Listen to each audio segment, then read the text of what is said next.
പുത്തൻപള്ളി ഭാഗത്ത് 90% മഴ. ലിയോസ് മൺസൂൺ ധമാക്ക. ശനി ഞായർ ദിവസങ്ങളിൽ സ്വർണ്ണാഭരണങ്ങൾക്ക് 90% വരെ ഡിസ്കൗണ്ട്. 5% മാത്രം നൽകി അഡ്വാൻസ് ബുക്കിംഗ് ഓഫർ. സ്മാർട്ട് പ്ലാനിലൂടെ 0% പണിക്കൂലിയിൽ സ്വർണ്ണം വാങ്ങാവുന്ന സേവിംഗ്സ് പ്ലാനുകൾ ജൂലൈ 31 വരെ. Leo's gold and diamonds, Pallikulam road, Thrissur. Operation തൂഫാന്റെ ഭാഗമായി ചെറുതുരുത്തി പോലീസ് നടത്തിയ വ്യാപകമായ പരിശോധനയിൽ കഞ്ചാവും നിരോധിത പുകയില ഉൽപ്പന്നങ്ങളുമായി 3 പേർ പിടിയിലായി. പുതുശ്ശേരി പ്രദേശത്ത് നിന്നും കഞ്ചാവ് വിൽപ്പനക്കാരനെയും ദേശമംഗലം സെന്ററിൽ ആയുർവേദ മരുന്ന് ഷോപ്പിന്റെ മറവിൽ നിരോധിത പുകയില ഉൽപ്പന്നങ്ങൾ വിറ്റ 2 പേരെയുമാണ് ചെറുതുരുത്തി പോലീസ് പിടികൂടിയത്. പോലീസ് പരിശോധനയിൽ ചെറുതുരുത്തി പുതുശ്ശേരി സ്വദേശി തൈക്കാട്ടുതൊടി വീട്ടിൽ 36 വയസ്സുള്ള ഉമേഷ് എന്ന യുവാവാണ് കഞ്ചാവുമായി ആദ്യം പിടിയിലായത്.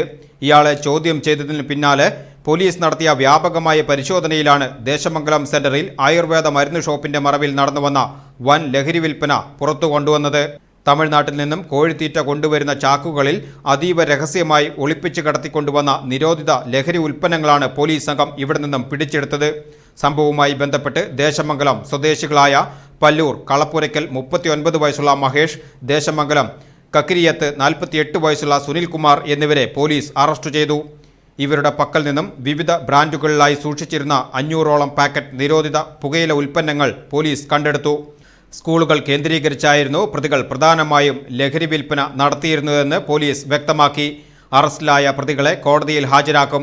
Cheruthuruthy circle inspector Rajendran Nair, SI Antony Cromson അരൂജ, SI Babu, senior civil police ഓഫീസർമാരായ വിനീത് മോൻ, പ്രശോഭ്, ഡിജോ വാഴപ്പള്ളി, സനൽ, CPOമാരായ ഗിരീഷ്, ഷമീം, വനിതാ പോലീസ് ഓഫീസർമാരായ ശ്രുതി, പീയൂഷ എന്നിവരടങ്ങുന്ന പ്രത്യേക അന്വേഷണ സംഘമാണ് പ്രതികളെ വലയിലാക്കിയത്.